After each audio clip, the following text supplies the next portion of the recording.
I've been using Ember for about 3.5 years. In Intercom, the company I work for, we've been using it for just over 2 years.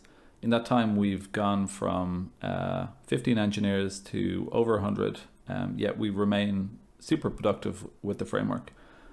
As we have people joining all the time, I'm quite often asked what is the best approach to learning Ember, and my advice is always the same: read the guides on the Ember website. They're really fantastic primer on some of the moving parts that make up the framework.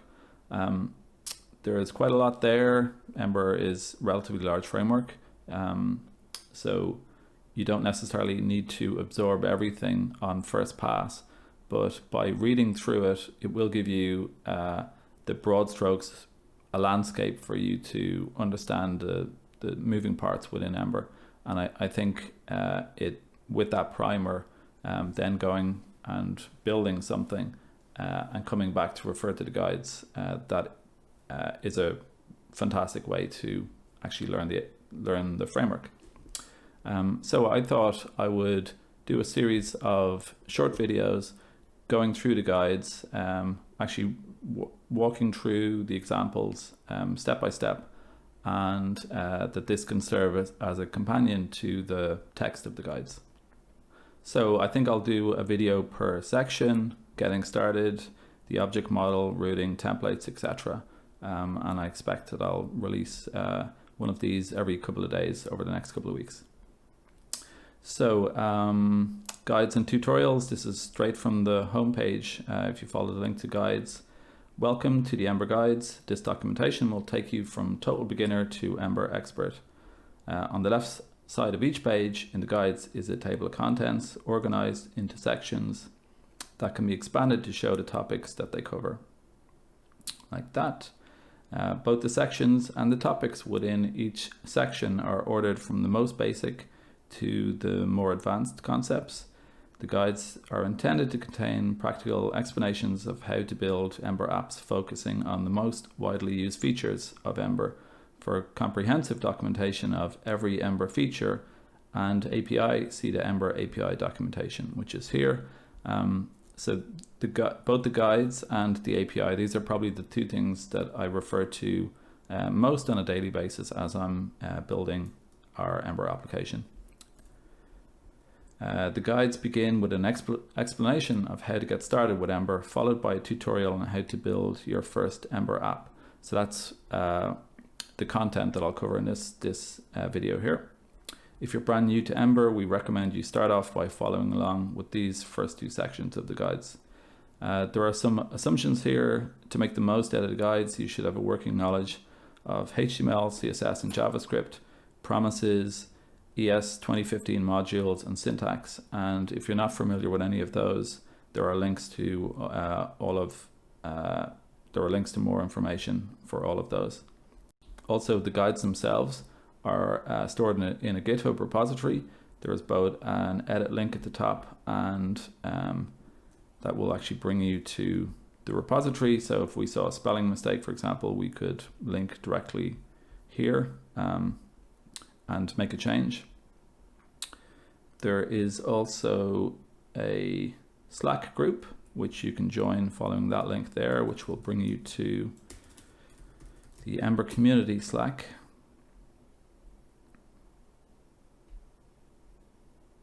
And there is a learning channel where you can talk to people on the learning team and other people interested in the guides. So let's jump into the quick start. This guide will teach us how to build a simple app using Ember from scratch. We'll cover these steps: installing Ember, creating a new application, defining a route, writing a UI component, and then building our app to be deployed to production. So to start, we'll install Ember. We can run a single npm command.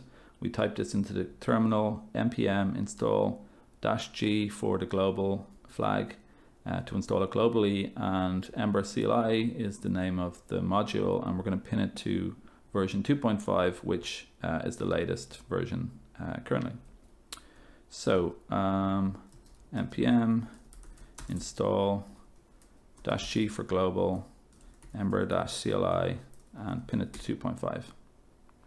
Now, npm it can be relatively slow when installing, so as I'm doing things, as I'm waiting on npm, I'll just fast forward for you, and to keep me occupied, I'll play some guitar.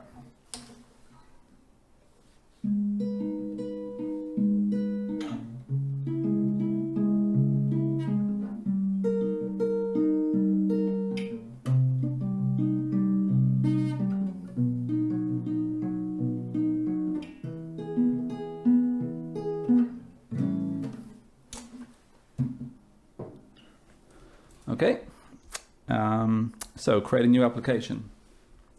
Once you've installed Ember CLI via npm, you will have access to a new Ember command in your terminal. So there it is there. If you just type in Ember, you'll get a list of all of the options. You can use the Ember new command to create a new Ember application. So Ember new Ember-quick start. And this also uses npm to install a series of packages, so I'm going to grab my guitar again.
Okay, so we now have a new Ember-quick start application.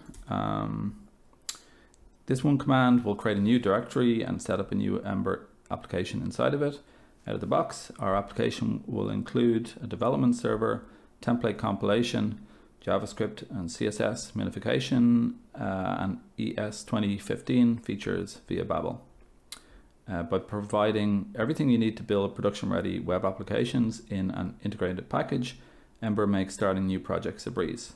Let's make sure everything is working, cd into the application, and start the development server by typing Ember serve.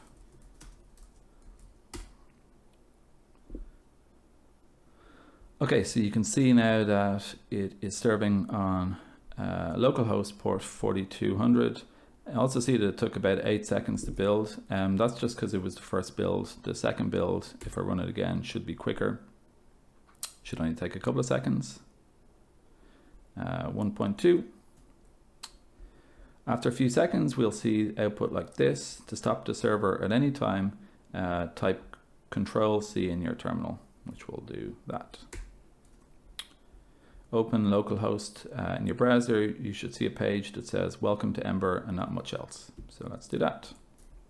Welcome to Ember and not much else. So switch to your editor and open up templates application.hps. This is called the application template and is always on screen when the user has your application loaded.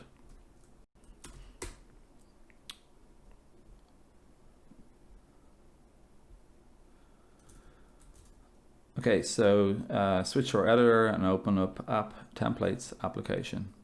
So app, templates, application. So you can see there's a H2, welcome to Ember, and that's what's on our screen. In your editor, change the text inside the H2 from welcome to Ember to people tracker. And save the file. Notice that Ember detects the change you just made automatically and reloads the page for you in the background. So we should see that the text has been replaced, and you can see it there.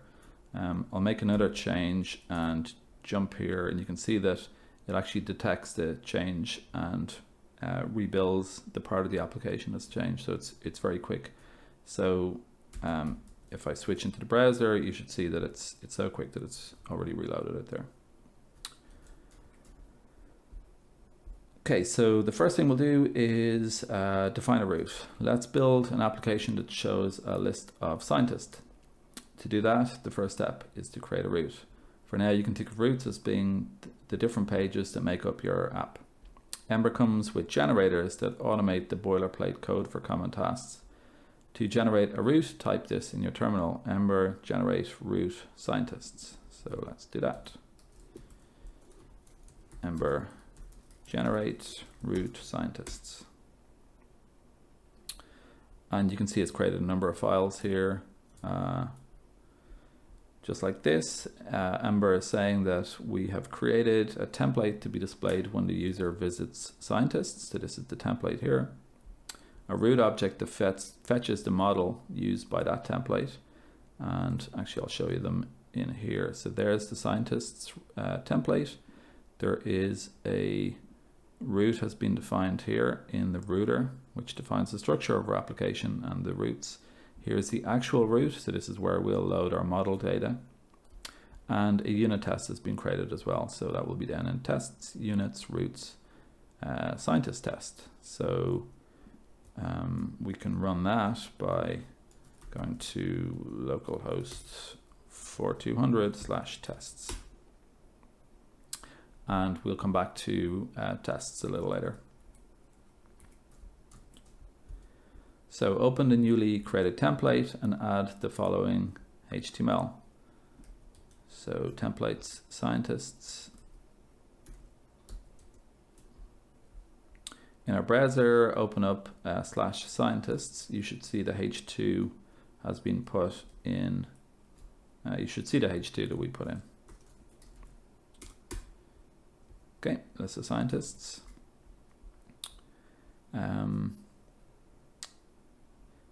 Now that we've got the scientist template rendering, let's give it some data to render. We do that by specifying a model for the route, and we can specify a model by editing app route scientists. So app route scientists, this is it here. We can take the code created for us. We'll take the code created for us by the generator and add a model method to the route. So this model method is going to return an array of 3 scientists, 3 strings.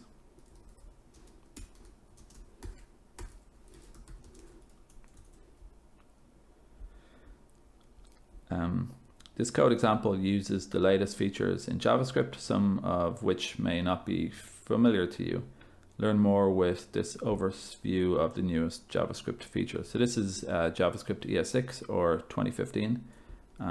The link brings you to this document, which I guess looks comprehensive, and it talks about all of the different features of ES6 or ES 2015 that are available to us, like arrow functions and let and template literals, and really powerful things that make building JavaScript applications much easier, make JavaScript much more powerful. In a routes model method, you return whatever data you want to make available to the template. If you need to fetch data asynchronously, the model method supports any library that uses JavaScript promises. You can read more about JavaScript promises there. The thing to understand about Ember routes is that the hooks such as model are instrumented for promises. So if right now we're returning an array, but if we happen to return a promise, let's say something that resolves an AJAX request, for example, the router will pause until that data resolves before actually giving that data to the template. Now let's tell Ember how to turn that array of strings into HTML. Open the scientist template and add some handlebars code to loop through the array and print it. Okay, so the scientist template is here. So you can see here we're going to loop over something called the model. So the data returned from the model hook is available to us in this model variable, and we can iterate over it using the handlebars each syntax. So each model as scientist, if I can spell that right, I will paste it to ensure I do.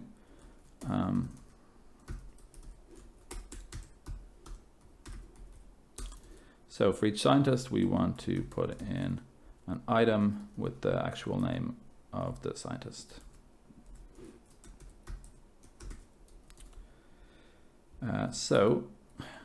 Okay, so I must have done something wrong here. So this is useful. You can see I actually made a mistake and ended with H1, and the template compiler is helpful enough to let us know that we've actually made a mistake. So that is handy.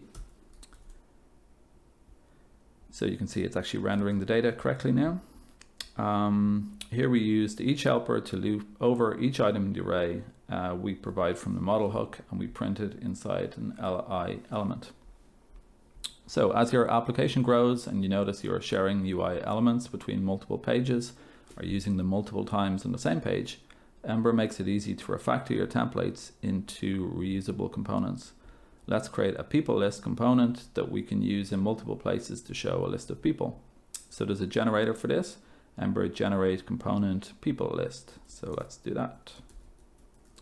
Ember generate component people list. And as before, this will create a bunch of files in app components, a JavaScript file in app template components, handlebars template, and then a component integration test in people list tests. Copy and paste the scientist template into the people list component and edit it to look as follows. Okay, so this has a H2 title, and as before, it loops over an array of people and outputs a list. So we'll just copy that in to app components, app templates components people list. Like so. Now that we've changed the title from hardcode string list of scientists to a dynamic property title, or note I should say, we've also renamed scientist to the more generic person. Save this template and switch back to the scientists template. Replace all our old code with the new componentized version. Components look like HTML tags, but instead of using angle brackets, they use double curly brackets like this. And we're going to tell our component what title to use via the title attribute, what array of people to use via the people attribute. We'll provide the roots model as the list of people. So we're simply going to call our component people list and pass in a title list of scientists and pass in a, sorry, I'm in the wrong template here. I'm actually in the template of the component. I should be in the template of scientists.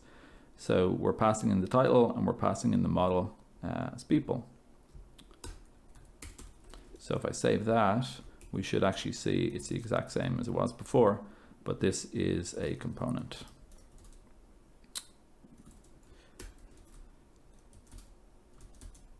Okay. So the only difference now is that we've componentized our list into a version that's more reusable and more maintainable. You can see this in action if you create a new route that shows a different list of people. As an exercise for the reader, you may try to create programmers route that shows a list of famous programmers. By reusing the people list component, you can do it in almost no code. Okay, I think we're up for this. So we want to create a route called programmers.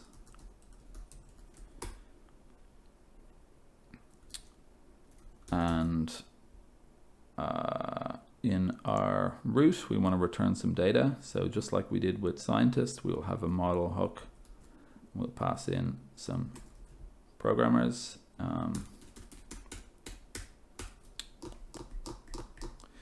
guess we'll do the canonical Tom Dale and Yehuda Katz.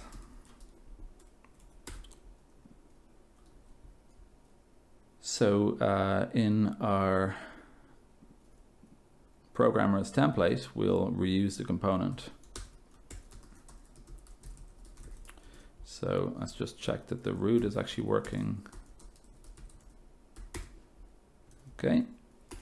And this time it's going to be a list of programmers. And again, we're passing in the model from the programmers root. So now we have programmers and we have scientists. So building for production. Now that we've written our application and verified that it works in development, it's time to get it ready to deploy to our users. To do so, run the following command: Ember build, and with the environment flag as production. So Ember build env is production.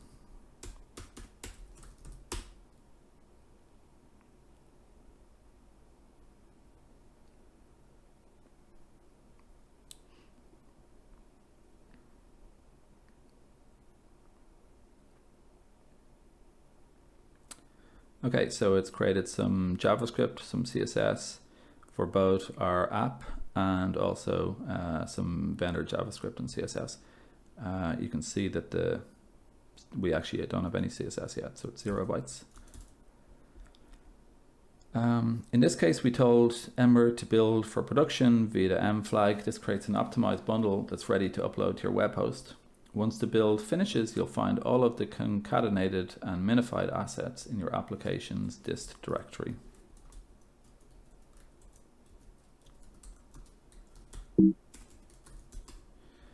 Like that.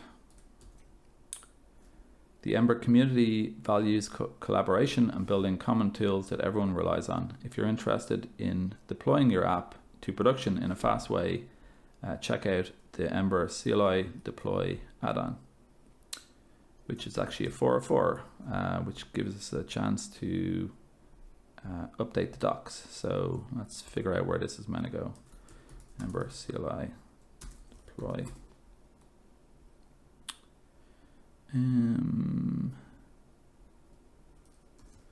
I wonder, is there an actual website for it?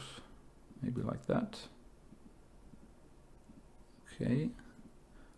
That looks like it. I wonder if there's a Ember CLI deploy.com. There is. So it seems like it should point to Ember CLI deploy.com instead of that. So let's make that change. So click the edit.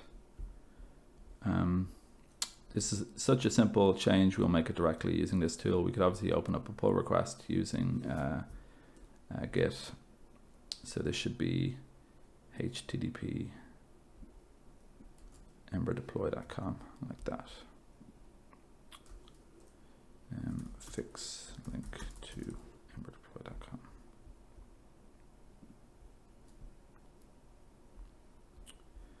Okay, so there's our change, and let's create a pull request. So just like that, that's easy. Okay.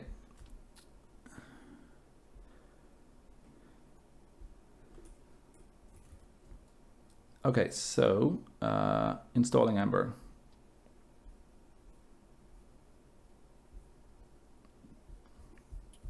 Okay, so that's the quick start. On to the next page, installing Ember. Getting started with Ember is easy. Ember projects are created and managed through our command line build tool, Ember CLI, which provides modern application asset management, concatenation, minification, and versioning.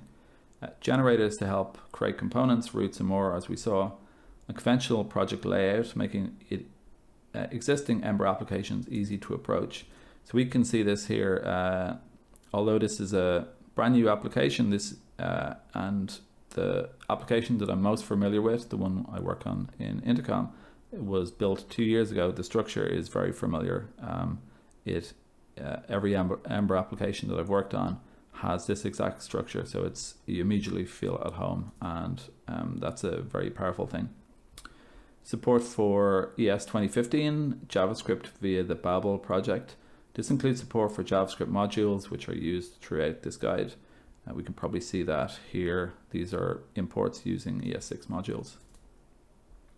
A complete QUnit test harness. So we saw that when we appended tests. This is QUnit here. You can see actually that we had one of the dummy tests that were provided for us no longer passes because it was testing for an empty string, and we've since updated it. So yeah, the ability to consume a growing ecosystem of Ember add-ons. So this is really important. Ember Observer, there are thousands, I think now, Ember add-ons, and really high quality add-ons for everything you can think of. Animations, time, mocking, authentication, modals, select. There's thousands and thousands. So if I just pick something at random, button, I'd imagine that there's lots and lots of different types of button components packaged up in add-ons. Dependencies, Node and NPM. So Ember CLI is built with JavaScript and expects the Node runtime. It also requires dependencies fetched via NPM, which is packaged with Node. So if you have Node installed, you're ready to go. Ember requires Node.js 0.12 or higher and NPM 2.7 or higher. If you're not sure whether you have either of these, you can run these commands. So Node version, I'm on 5.10, and NPM version, just like that. If you get a command not found error or an outdated version of Node, you can update Node following these instructions here. It also requires Git. You can see that we have a Git repository created for us already. So you should install that. On Mac and Linux, you can improve file watching performance by installing Watchman. You should follow that. You can run your tests with Phantom.js. So we've run this already, npm install Ember CLI, and we can see Ember-v should tell us the version that we're on. 2.5.1, and there's Node, the Node version. So core concepts. Before you start writing any Ember code, it's a good idea to get an overview of how an Ember application works. So we have a URL coming in, /rentals, and a URL is mapped to a route. And the thing that maintains that map is the router, router.js. So you can see we're defining a rentals route here in the root of our application. So you can see in our application here, in our simple application that we created a scientist and programmer's route. So a route then, its job is to get some data, some model data, and give it to the template. So the route handles a particular URL, fetches data, and then passes that data to a template. So the template's job is to render a UI using a combination of handlebars and components, which allow you to encapsulate parts of the UI and behavior. So they load components which access model data. Router and route handlers. Imagine we're writing a web app for a site that lets users list their properties to rent. At any given time, we should be able to answer the question about the current state, like what rental are they looking at and are they editing it? In Ember, the answer to these questions is determined by the URL. It can be set in a few ways. The user loads the app for the first time. The user changes the URL manually, such as clicking the back button or by editing the address bar. And we've seen both of those. The user clicks a link when in the app, or some other event in the app causes the URL to change. No matter how the URL gets set, the first thing that happens is that the Ember router maps the URL to a route handler. And the route handler typically does two things. It renders a template and it loads a model that is then available to the template. Ember uses templates to organize the layout of a HTML application. Most templates in an Ember codebase are familiar. They look like a fragment of HTML. Ember uses the syntax of handlebars, so anything that is valid handlebars syntax is valid Ember syntax. Templates can also display properties provided for them from their context, which is either a component or a route. Technically, a controller presents the model from the route to the template, but this is rarely used in modern Ember apps and will be deprecated soon.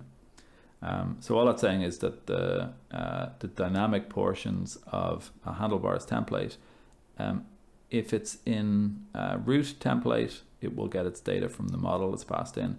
If it's in a component, it will get its data from the attributes that are passed into that component. So in this case here, name in curly brackets is a property provided by the template's context, which might be the model. Beside properties, double curly braces may also contain helpers and components, which we'll discuss later. Models represent persistent state. For example, a property rentals app would want to save the details of a rental when a user publishes it. And so a rental would have a model defining its details, perhaps called a rental model. Models typically persist information to a web server, although models can be configured to save it anywhere else, such as local storage, WebSockets, all sorts of things. Components. While templates describe how a user interface looks, components control how the user interface behaves. Components consist of two parts: a template written in handlebars and a source file written in JavaScript that defines the component's behavior. So we created, we saw the handlebars template for the component that we created.